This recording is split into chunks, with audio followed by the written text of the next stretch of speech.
Hi, I'm Lindsay. Hi, I'm Christy, and we work with Globe International. Working with missionaries, we hear stories of the struggles, the humor, God's goodness, and a little side of crazy. Hey, that's who we are. This is Crazy Missionary Stories. Hello and welcome back to Crazy Missionary Stories. Today we are interviewing Cody and Jessica Mathews, who have been serving in Peru for 3.5 years.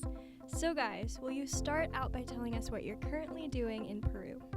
Currently, so we went with the purpose of working with Theological Seminary to train up pastors, church leaders. But since then, God has opened up other doors, and so we're also currently equipping churches, missionaries, church leaders to go to the isolated, hard to get to people in the Andes, in the jungle. Through giving them the tools that they need, the resources they need to go and do that. So one of the biggest tools is God's Word in audio form. So we have a ministry that sends us, it's called Faith Comes by Hearing. They send us, praise the Lord, free for us at least. They pay for it all, Bibles, and we put these Bibles into the hands of these indigenous pastors, leaders, and they go further where there are great needs. And so, we're in the process of just raising, training.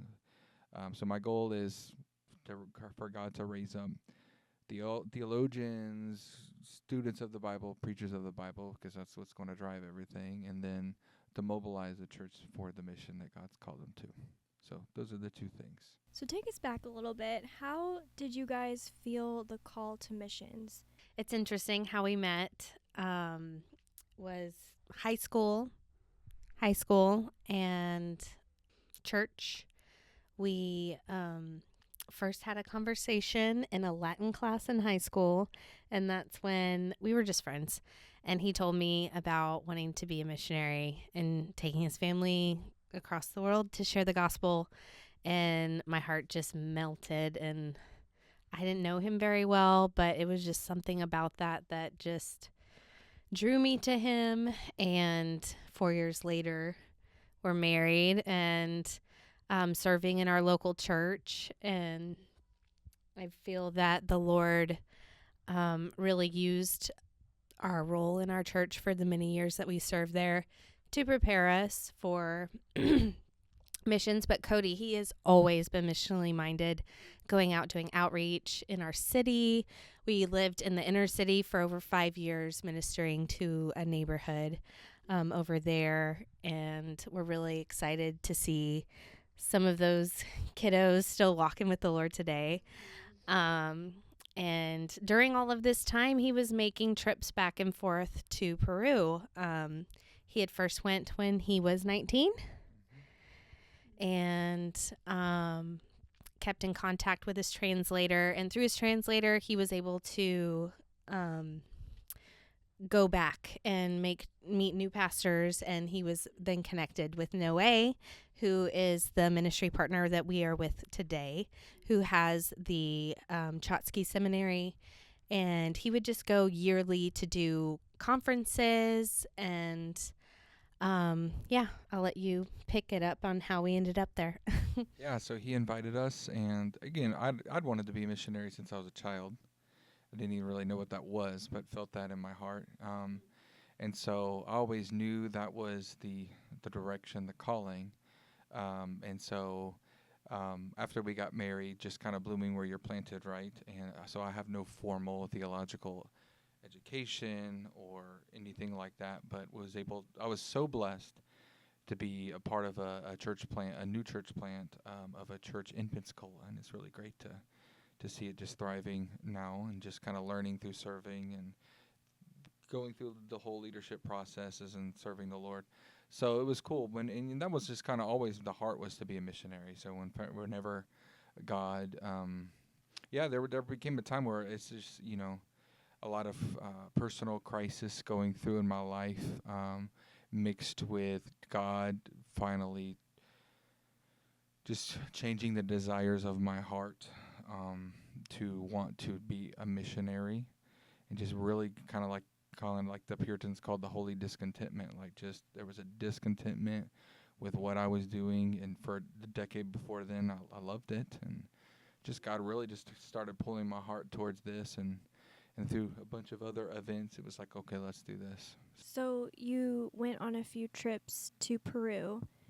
Did you feel then that this is where I'm supposed to be, or how did that happen? Yeah, so I was blessed to be the associate pastor for years, and so they get to go on all the cool mission trips.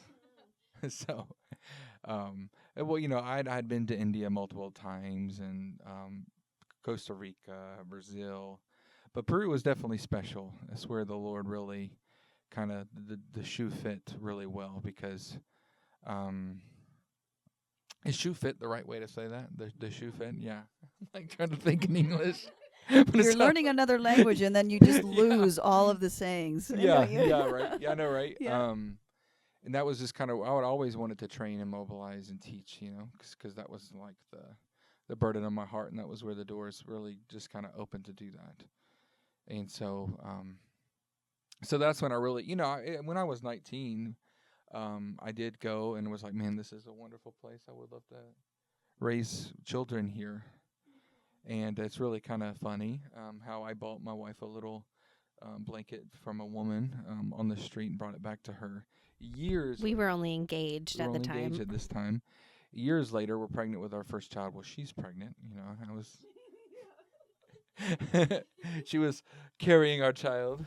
There you go. And you were really pregnant at this point, right? We'd already had the name picked out and everything. Yeah. And she went to work, and it was cold. She'd get cold in the office and looked down and saw a name written, like kind of engraved, not engraved, like stitched in. And it was Juana. And it's really cool is because Juana is Jane in Spanish. And that was her name of the daughter that she was pregnant with at the time. And it's just really sentimental to us because Jane she's called Juanita in schools, and she just is everything Peru, everything Cusco. So this is kind of like a sweet little, I don't know, drops of kind of like little hints by God of the future. But so you guys decide Peru is where we want to serve long term. How did the process of getting there go? You have 3 kids at the time. How was that traveling with? You have young kids. How was that? You want to answer it, or you want me to? Yeah. So, first at the time we had, I think, 5, 3, and 1-year-old. Yes. So we had to first decide to go to language school and where to go, and by God's providence, we landed in Costa Rica. Which was a suggestion from a missionary. We had nobody guiding us to do this. It wasn't even on our radar. Just God's kindness through an experienced missionary saying, hey, you got to do this. Yeah, they were missionaries in Uruguay, and they did not do language school, and she's a stay-at-home mom just like me.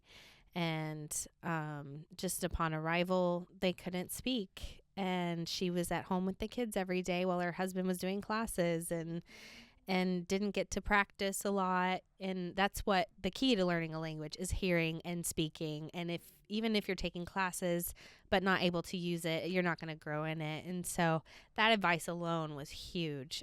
So we ended up in Costa Rica for 6 months. We had sold all of our things, sold our house, and we were staying with my parents, and then went to language school. 50% fundraised. Yeah, we were 50%. And so the plan was to come back to the States for 4 or 5 months and finish fundraising, and then move to the mission field. And we came back January 2020. So we all know what happened. In March, the whole world shut down. So that was a bit discouraging. We were under my parents' roof for just about a year. Yeah, just over a year, which was a huge blessing that we had a place to stay. Especially hindsight is 2020 because, we'd be like, God, we sold everything and we can't go do anything. We can't fundraise. We can't but now I look back on it and it was a great blessing because our friends who were there that year, so we went 2021. You weren't allowed out of your house or apartment or anything. Kids were not allowed outside for over 7 months. So we have friends who had to go through that. And they don't through have that. yards. Wow. So they're like in apartments. Yeah, totally really brilliant insane. ideas, from people. And but looking back, you're just like, wow, God is good, I was like, man, We God, lived in the freedom of Florida during that's right. that time. We went to the beach. It was great. Yeah. So yeah, January 2021, we were able to take off after 2 weeks prior getting tested. We were going to go 2 weeks earlier, but I had tested positive for COVID. Yeah. So, but praise the Lord, no one else got it. And I tried it. I tried to we get did sick. try to get everybody sick. Because we're like, hey, let's just go ahead and get it all. Yeah. Yeah, and it just did not happen. In the sanctuary of the United States to be able to go with your health care and, But it just did not happen. And again, this is the story, it's like you can get lost in the weeds because a lot of this is very connected. The calling, the process, it has a lot to do with what the Lord was doing in my heart and the things that he brought me through to prepare me, to mold me and break me and stuff. But yeah, so she gets sick, and I should step back and just say, when it was time for us to go, the floodgates of all the support, the last 50% just started flooding in. So it just, and I don't even think, I was speaking at churches, but it really wasn't because of that. I was already friends with these churches and stuff, and so and a lot of churches were not welcoming people to come in because of COVID. So it was not towards it was probably October, November, December when everything came in January we were like ready to go. Yeah, and we were like, I think the last plane to arrive before they cut off stuff. Yeah, we were the last plane to land in Peru before they stopped flights again. But that was only for like a week. Yeah, it wasn't long. It wasn't long. But we were the only people in the airport with 17 bags. And people were looking at us like, You were a what sight to see. are you doing? They And looked nobody at us would and help. like, what do we Nobody do would with all help of us. that? I'm like, what are you all standing around here for? I got 3 kids. You're getting paid to do something. You come and help us. But this was during COVID. This is So during during the people height were of it. scared, and Yeah. you're moving everything there. Mhm. That's Yeah, they're really like, interesting. yeah, and it's pretty ironic though because she did not get. She was the only one who got COVID, and so when we kind of went through our first great trial on the mission field, she had the antibodies and was basically just fine and took care of the children while everybody around was really sick and stuff. So God's grace. God's grace, He knows. It was kind of funny because before then we were like, it was our 10-year anniversary, and we were like, let's go to Europe, and we were going to leave the kids behind and travel all around Europe, right? But we get there, and we go March of 2020, yeah, early. We get there before COVID was really like a thing. Well, and we had booked the tickets in Yeah. 2019. Yeah, and then so we get there and we have one night there, and then we get calls that the U.S. was closing the borders and had to turn around and come right back, and then we quarantined for 14 days, and that was really the trajectory of the next few years of our life. Yeah, it really set the tone for what was to come. So I guess this kind of leads us. You told us a little bit about your crazy story. You want to get into that now? Since it's kind of... Yeah, sure. Yeah, absolutely. So yeah, upon arrival, we, COVID, it was still a thing, and Peru was still pretty strict. They were one of the more strict countries in the world, but they didn't have the technology to really kind of enforce it like the West. But yeah, so we were there a good month and a half. All the churches were closed, and you couldn't really do a whole lot. And one of the founders with the seminary I work with, so there's a Peruvian couple and an elderly couple who, it's really amazing. They became first-time missionaries when she was 58 and he was 63. And she grew up in Cusco. She was Cusqueña, and so she was Peruvian. Him not. He was a tough war vet and had these epic Vietnam stories. So they helped found this seminary that I work with, and so they were so excited because we were like the answer to their prayers. Here's a young family willing to kind of take the baton, right? And so they came at the disagreement of basically their whole family and churches and everything. They didn't want to see them go. Of course, it's the natural thing, but they came anyway, and so churches were closed and stuff, and so we all wanted to still get together and fellowship, and so we would meet at my small apartment and pray and do like Bible studies and stuff. And so one Sunday morning, Ed, who was the elderly gentleman, he did a Bible study on Caleb and Joshua and was saying how he just wanted to be like Caleb in his old age and not be afraid. That's why they came. They were willing to fight the giants, right? And just did not want to give in to fear of the news, fear of everyone, fear that they were like, we want to serve the Lord and love people. That's how we want to spend our days. And so basically, we all get sick because of that gathering. And I immediately started coughing. It felt like a fire in my chest. And I was like, man, this isn't good. But then if we found out everybody else was sick, and I was sick for like 2 weeks, just couldn't sleep and with fever for 2 weeks. But then we get word that like Ed and Peggy are really ill, and that Noe, he's very ill as well. And so about 2 weeks, I just started getting worse. And one morning, Jessica is asleep, and I wake up and I'm testing my oxygen levels. And I start freaking out because I'm doing it and it doesn't get past like 70. And so in Cusco, you're not in real big trouble till you're past 88, right? Because of altitude, we're over 11,000 feet. And I just remember doing it multiple times, just kind of freaking out. And Noe, he's already, I think at this point, basically hospitalized, but at his home. His daughter's a doctor, so he was able to get the treatment at home, and he was already on oxygen. And then I call a doctor that was referred to me from a missionary that we bought their car, and they were a doctor. That was the only other missionaries that we knew at the time. And I called the doctor, and he was like, hey, well, why don't you just come in and check? And I remember just not even be able to like hold my head up. Had never been that sick, and just would tell Jessica something just is not right, and I would like pass out to go to the bathroom. And so I go, he's like, hey, we'll come and get you. And so they brought an ambulance, a Peruvian ambulance. It's very interesting. They don't strap me up or nothing. They walk me up, and I'm sitting in the back, and he is just, my rear end literally leaves the seat because of like the bumps. And I'm just like, what? I mean, we're right entering on the field, I'm like, what is happening? It was a surreal feeling just leaving behind Jessica, walking away. And How long had you been there when this just happened? over a month and a half. And so I go to the hospital, and they make me like, I just felt like I was about to collapse, but I had to wait in the lines and do all the stuff. And and then do the x-rays. And he was just thinking like, yeah, just come get checked. And then he said like, you have like 40%, you have double pneumonia, 40% of your lungs, and you'll need to be here for a while and get on oxygen. So I go there, and then I get word that Peggy had died, and that Ed was being placed on a ventilator. And if I could like kind of, I don't want to take up the whole time on this, but this is, to me, it was very life-changing for me.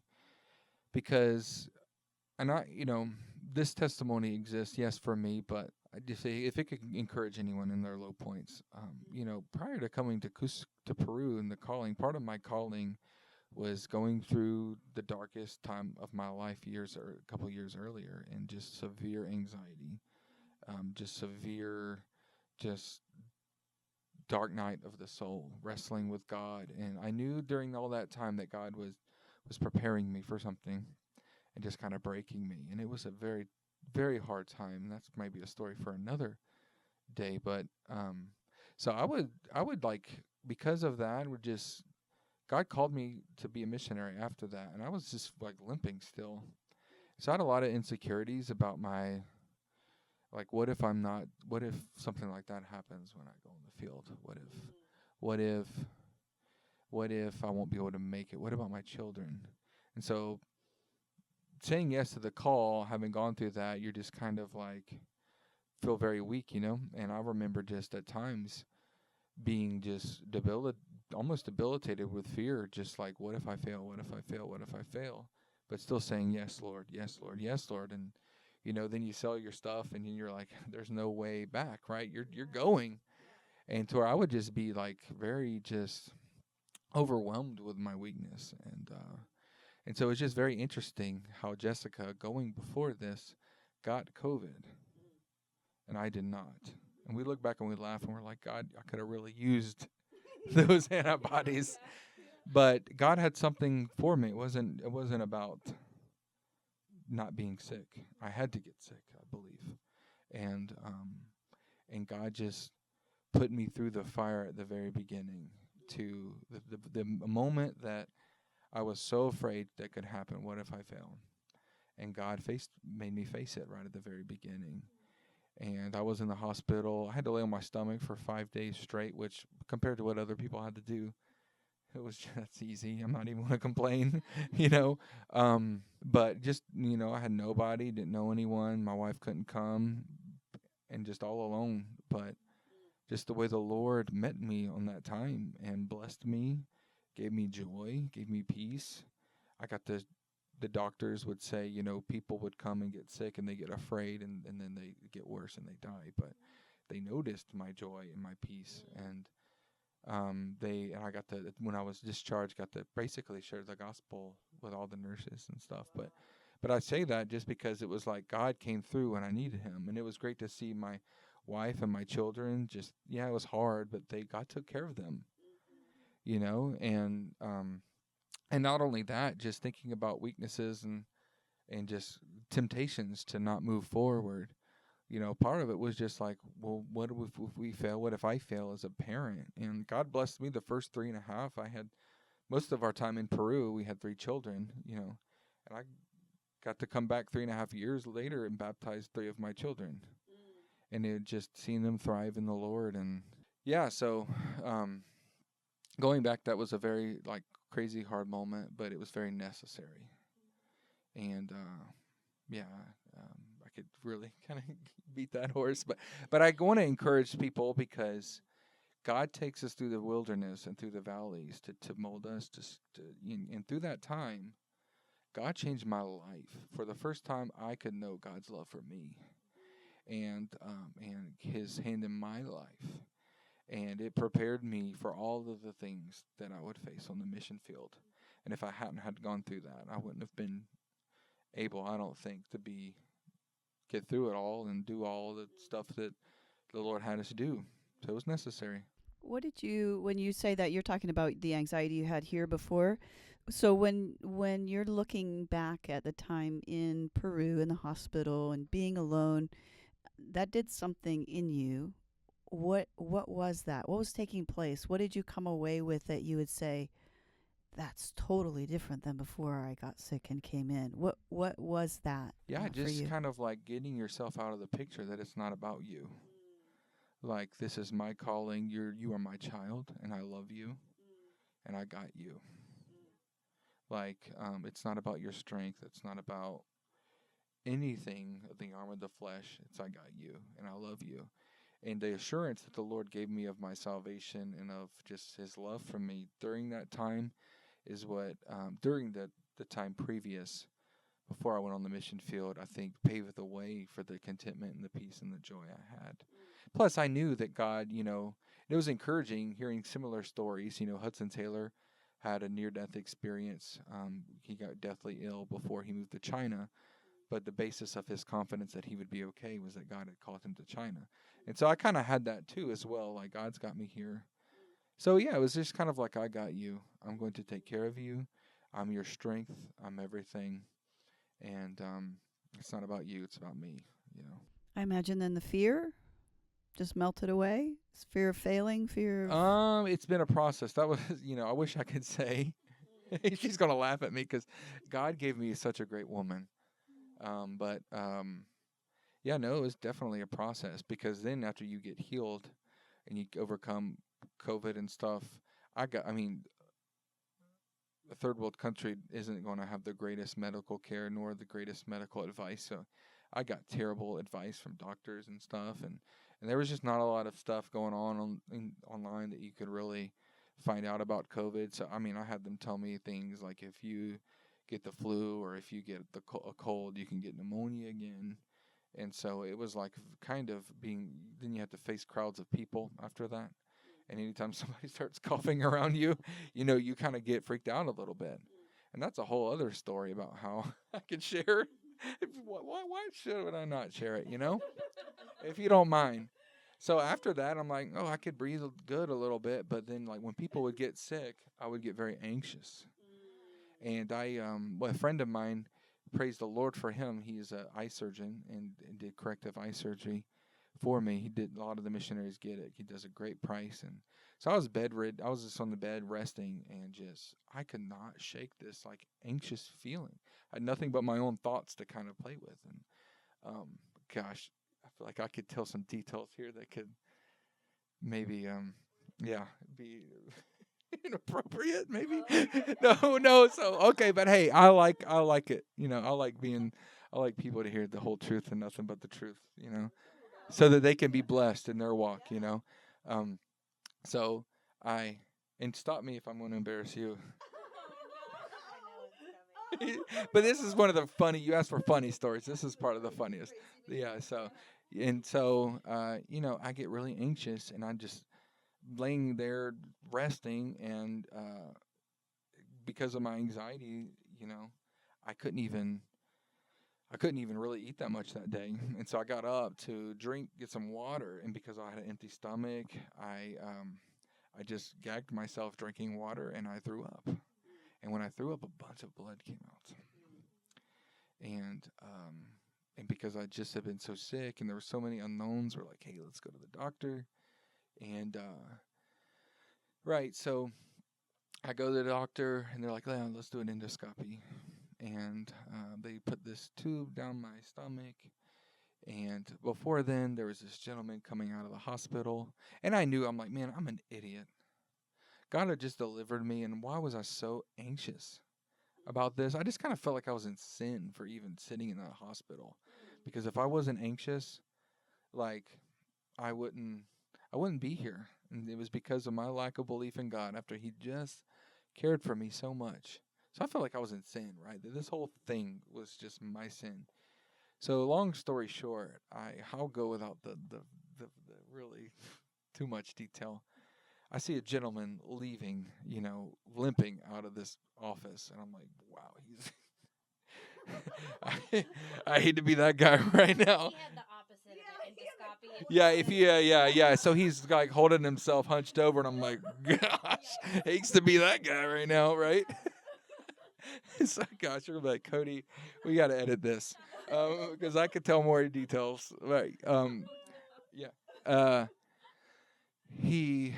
So I get in, and then endoscopy comes out fine, and then I start getting really sick, less than 24 hours, and was undiagnosed, severe just sickness, and come to find out, it went 2 weeks undiagnosed, but I got an amoeba that has only passed through fecal matter. Yeah, she used a good word for me, and I'm just and I really struggled with antibiotics, and even after getting it killed, my stomach just was messed up for months, and I'm like, God disciplined me as his child to remind me. And even the way the doctor found out, it was just all God's provision, just the way, I won't get into all the details, but somebody had overheard me talking about why is my results coming back negative? What is wrong with me? And somebody overheard that and was like, hey, let me call a friend. And they found out what it was. And it was just another way of God saying, I got you. Stop. You can let this stuff go. And so it was a process. But it was like, the more deliverances that came, the stronger your faith kind of gets. And I wish I could say I arrived at where the trials don't bother me, which is not the case. But I'm not who I once was. And God has been very patient with me.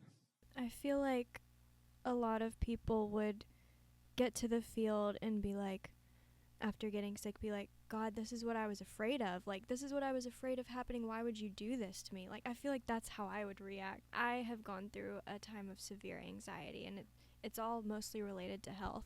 And it was like right before COVID, so really bad for that. So do you have any advice for that? Like, if that's your first reaction, how can you get Just kind of past let that? the scriptures kind of interpret what's happening, because if you try to read the providences and the circumstances, they're going to lead you astray, or how you feel. And I just kind of knew God was making me face those things to prove to teach me, that it's, because if God, can He really teach you what you need to know in that circumstances by making you avoid problems? Because that's not the goal. Scary. Like, when Joshua was commanded to have Israel cross the Jordan, this verse is kind of what I was meditating on, when I felt like God was really strengthening me throughout all that, was when He made Israel cross the Jordan. He was asking them a very big thing. So, like we think of, back in the day, I would think of like these people, these tribes, as just little, skirmishes of tribal people, right? But the Hittites were a great empire, right? At one point, they forced Egypt to sign a treaty with them, recognizing them as equals. And in ancient warfare, like, being set behind a major river is a very bad tactic. I mean, that's how the Prince of Persia, or the Cyrus the Great, the Persian king in the Bible, that's how he finally was killed. That's how Constantine took power, was, the collapse of the bridge, and, he was able to, the enemies drowned and were weakened, right? So, and then they had, not only to cross the Jordan, they had their biggest enemy yet to face, and that was Jericho. And Jericho was a very, for the time, advanced placed. So it's like, I don't think that you always just kind of have to face it, and that was even coming out of what I learned coming out of the anxiety, is you don't cower, like, not doing the things that the fear is a liar, right? And fear is a liar, and anxiety is a liar. And so you have to take the next step, even if it's something little, to overcome those things. And that really just kind of prepares you for the big step. And so I think, yeah, God can only cleanse that attitude. This is what and we still have that attitude at times. Like, we see opposition sometimes is like, oh, another thing. This is the exact thing I was praying that wouldn't happen, and it happened. Right? Or things start going well, and you're like, okay, what's next? Yeah, what's next? Exactly. And I just think it's, but when God delivers you through it and you come out victorious, that has a way of strengthening you more than like, oh, I never took that step, And that's just the way I believe you overcome anything. Okay, so you got to the field, and essentially you all just started going through, y'all, I just said. That's what I'm talking about. Welcome to the South, Oh, my That's what I'm talking about, You're becoming baby. a true Alabamian. Alabamian. Yeah. Y'all. We like that. That surprises me. Sorry about that. That's well done. Well done. Yeah. I'm bringing y'all into this now then. No, anyway, so you got to the field, and then what happens is you basically start going through sickness. You're facing your biggest fears, and my question is, did you get to the point that you just said, doggone it, do we just need to go home? Like, I'm out of here. You This wanna is say not something what to I that? signed up for. You want to say something to that? I would say while he was in the hospital, I was just really thinking, like, what are we doing? Like, God, did you really just bring us out into the wilderness to leave us here? Like, I felt very alone. We didn't really know anyone yet. We didn't have any support. And the only people we did know were sick too. And so my kids were all sick with COVID. And so I wasn't allowed to leave the apartment. When he went to the hospital, I was still at home taking care of them. They still had fevers. It was back when they were scanning, each and every head before you can enter somewhere. So I couldn't go to the grocery store. And of course, no one's going to come watch my sick kids. 'Cause COVID, it was terrifying for a couple of years, and nobody wanted to go near you. So, I would say during that time that we were alone in the apartment, it was a shock, and I wanted to go home. But honestly, right now we're just like, we don't even know where home is. Like, What is home? yeah.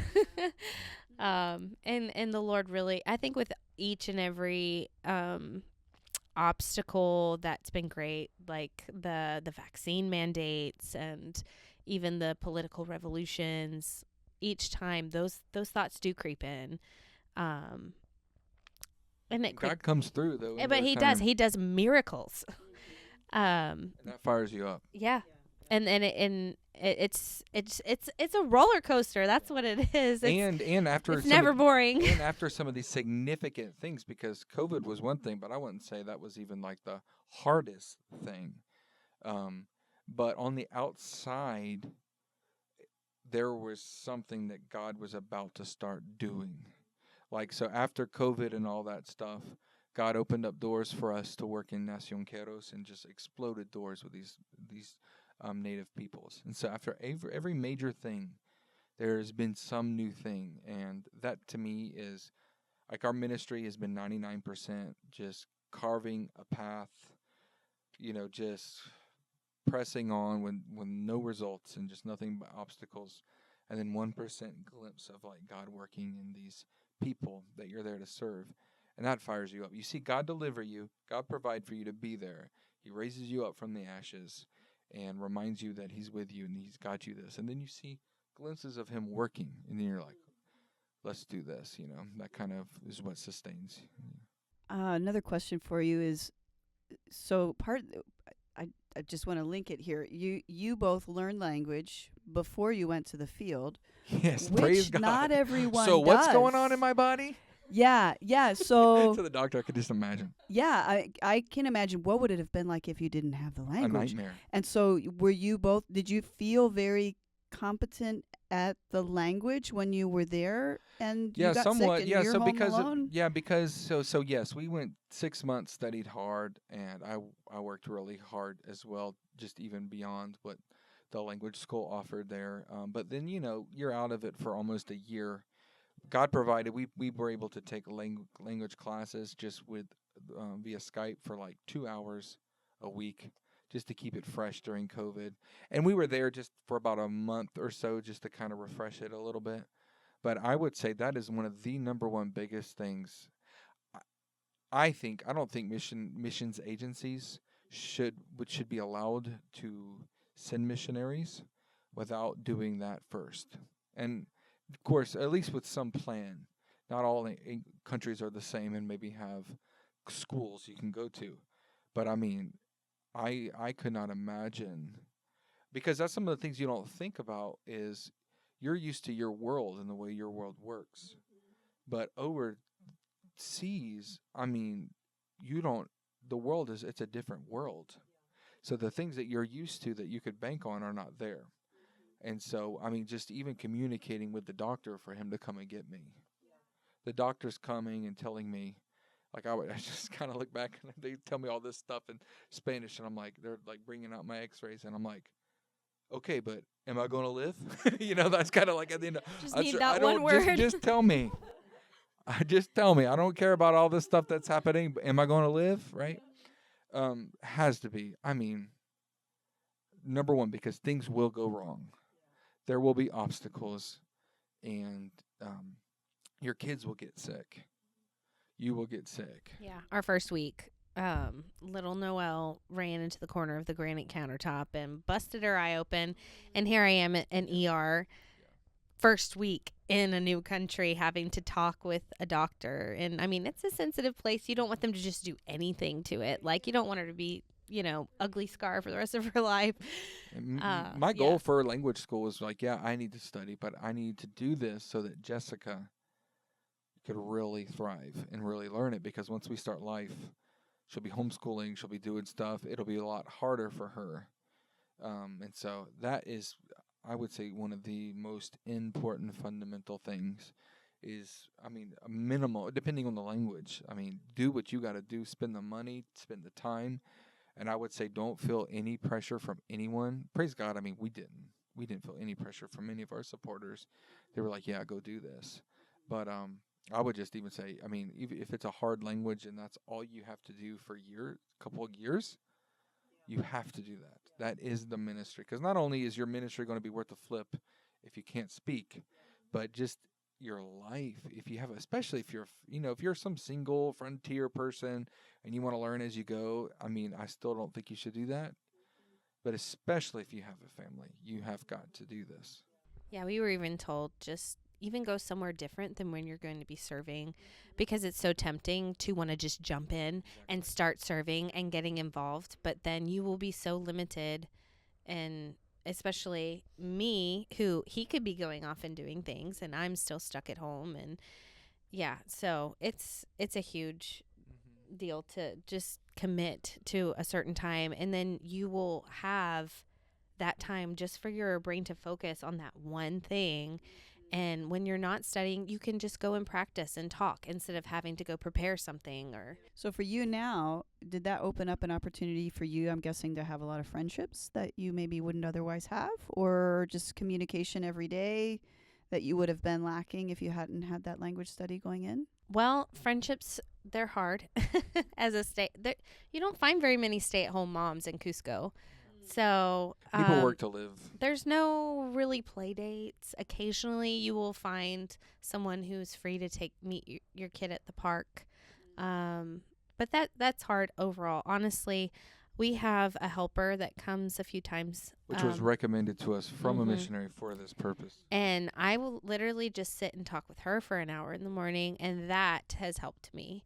But if I didn't know the language prior, I wouldn't be able to advance in speaking. Yeah, so the same, I forget who it was. Somebody, a different missionary, recommended the whole helper thing. Because, for us, you think, oh, in America, that's big bucks. But the majority of the world does this in other countries. And it's really a normal thing. And it's a couple dollars an hour. And it's helped so much. And it's really great because you have somebody in the home that, you're helping them. You're helping them, providing work for them. But you have somebody in your home that knows the culture, knows the language, and if it's She's also a believer, she's so a she believer. has That was her. helped us. Yeah.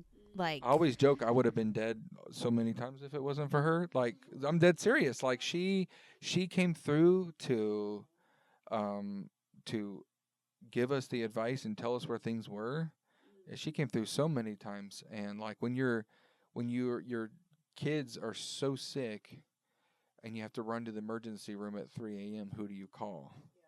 And so just having like a network of people that have your back is so important. So did you hire her almost immediately when you landed?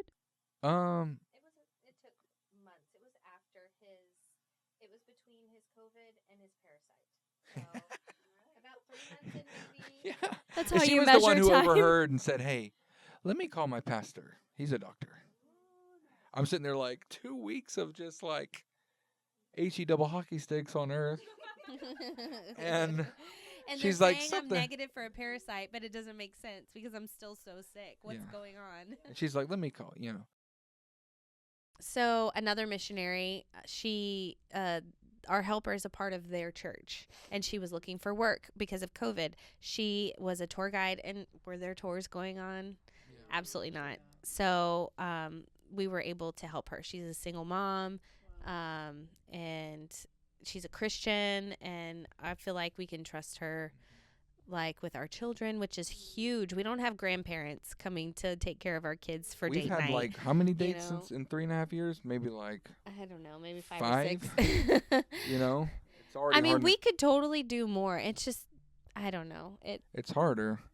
It But is. I would say that's another thing is if you could find for families, if you could find somebody that you trust that could help you out around the house, it'll be good for multiple things. Like it'll be good for the language for the mom, the language for the kids, and then they could just make a dent in some of the daily chores, and so that the wife could maybe have enough energy to do homeschool and something else. Well, everything here is just so easy. You have so many things pre-made, where everything there you have to make from scratch, and there's no machines. I mean, you have a washing machine and a dryer, but that's it. But most people don't even have a dryer. I was going to ask about that. You say the daily chores. I know what you're saying after having lived overseas, but can you explain maybe to those here in the U.S. who have never lived overseas what's so different? I mean, here in the United States, we do it. Why? Oh, yeah. So they're not quite up to date on like online baking and stuff. And we just got a bank account after 3 years of living there, and they still won't let us on to online baking, and I don't know why, and just trying to figure that out. But all their programming is not as good or easy or not easy to navigate as it is here. So yeah, you have to pay your stuff with cash. So you have to organize, like, okay, I need to send money from our bank account in the U.S. to the Western Union by this date so it can get here by this date because we need to pay this bill then. And everything is scattered about all over the city. They have different offices. You can't just pay them all in one area. And the people we rent from, we have to just put it directly into their account. So we have to go to their bank for that. And to get to that bank is madness. Yeah. I mean, there's lines that could last banks hours. Thankfully, we have a baby now, but banks always have really long lines. I don't know to why. the street. You say we have a baby, so that gives you preferential. We get Yes, preferential that is one treatment thing in South America America. needs to get America with it. needs to get on that. Preferential treatment for people with children and elderly. And pregnant. Mm-hmm. So I'm like, hey, can you go take Will? Give me Will. I gotta go somewhere. Yeah, he's our bargaining thing to get to the front of the line. I mean, grocery stores, banks, everything is hard. Everything has a preferential line. It's wonderful. It could. I mean, to go get groceries is an ordeal. Or you know, here you hop in your car and you go to a parking lot that has a ample amount of parking spaces, and you don't even think about that. But here you either take a taxi or you walk, and then you have to get a taxi back. And sometimes I'll go to the grocery store. Most of the times I try and drive to the grocery store so I don't have to pay a taxi. But finding a parking spot, there's no parking lot. It's just on the street. And so finding a parking space and traffic is insane. I mean, you could be inches away. You could be inches away from a huge bus. You have to just go all over the city, and so you could be 3 hours later, and you're exhausted and you're drained. Yeah, but even household things. Of course, there's no dishwashers and no hot water in our sink to wash the dishes. We do have a washer and dryer, which I am very grateful for because not everybody has that there. But it saves a lot of time. Laundry with a family of 6, that's a lot of work.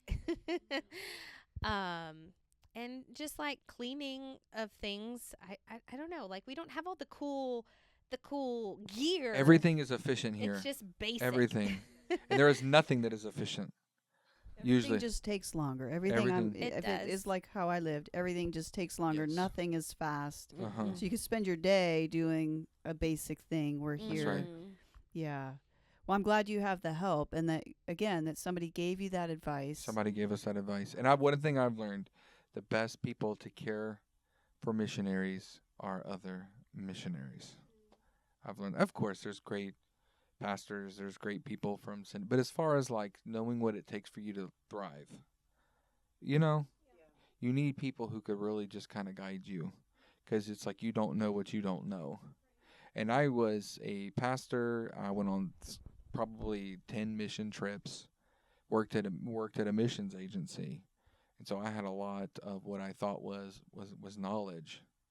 But if it wasn't for other people recommending things to me and pointing me in the right way, other experienced missionaries, like we would have been very screwed. So am I allowed to say that? That's okay. You guys are with Globe now. Uh-huh. Did you go out with Globe, or Yes. You did? Okay. And when you said you worked with a missions agency, you mean It was Globe, right? yeah. I was the finance secretary. Yeah, I remember when I joined Globe, you was were here, the yep. finance Uh-huh. guy. Yeah, so I remember talking to you when I was in Yep. Costa Rica. Yeah. That's how I knew Cody. And I've only heard stories of I your know, time gosh. here. Probably. Yeah. Legends, I'm sure. They are legends for sure. It was a great job, to be I honest. loved It it. stretched him in ways he Yep. never Yep. ever has In been. so many ways, God used it. So many ways. So, could you tell us a little bit about, going with Globe and how, I know you worked here, so you knew about Globe already, but how did you decide to go through Globe? Yeah, well, it was kind of an easy decision for me because I knew everyone, and I was from Pensacola, and the majority of our supporting churches were in Pensacola, so we had it all at home. So that was easy. But yeah, just you see the back end, and there are things that are done that you don't have to think about. So one thing that I love about Globe is that they will do a great job with your finances. be there for you when they need you, or when you need them. And yeah, and then I'll also give you the freedom to do what God has called you to do without, some agencies, there's a whole bunch of different systems with how these things work, but kind of just gives you the freedom to set you free to go run and go serve the Lord. And something that you said that was, I think, is very key. Um, Even within the leadership of Globe, it's really made up of people who've been on the mission field for a decade or more. And so from the top down, really, missionaries, taking care of missionaries and blessing missionaries. That's right. I mean, I remember Doug saying your job will be different. Like, your job will not just be 8 to 5 or a ministry 8 to 5. You will have to think about your children thriving. And that has really made an impact on me because, our being homeschooled, I mean, that's been my priority, is my children thriving physically and spiritually, right? And being homeschooled, just being very intentional that they have everything that they need to thrive. And there are sacrifices in what could be my daily work schedule that I have to make sure that they have those things in their life where they can have a good life. Because it's different. Extracurricular activities in America mean nothing to me for my children that live in America. It's just extra and it's fun, but we would never let it come in between anything like work or anything important, right? But on the mission field, stuff like that is extremely important because it's something for your kids it's for your children. And so, having what Doug said in the back of my mind has always kind of helped me. For instance, like, I'm not clocking out of my job to go take my children to gymnastics. Part of my job is taking my children to gymnastics so that they could have friends, they could learn to socialize, so that they could learn Spanish. And you're right. And so, and if that's at the beginning of life is different, and then once they're, more fluent, I'm sure the focus is kind of changes, right? But to get them settled, at least, it's a lot more work up front. But that's so valuable and so important for you to have that mindset that this isn't an extra. This is your job, and this is priority, and giving you permission.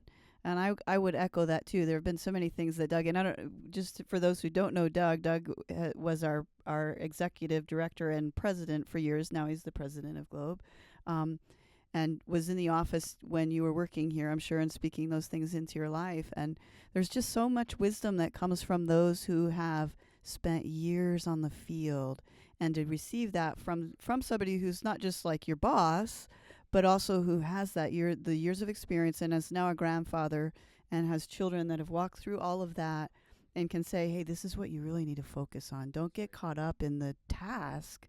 Live your life. Be a good father. Be a good mother.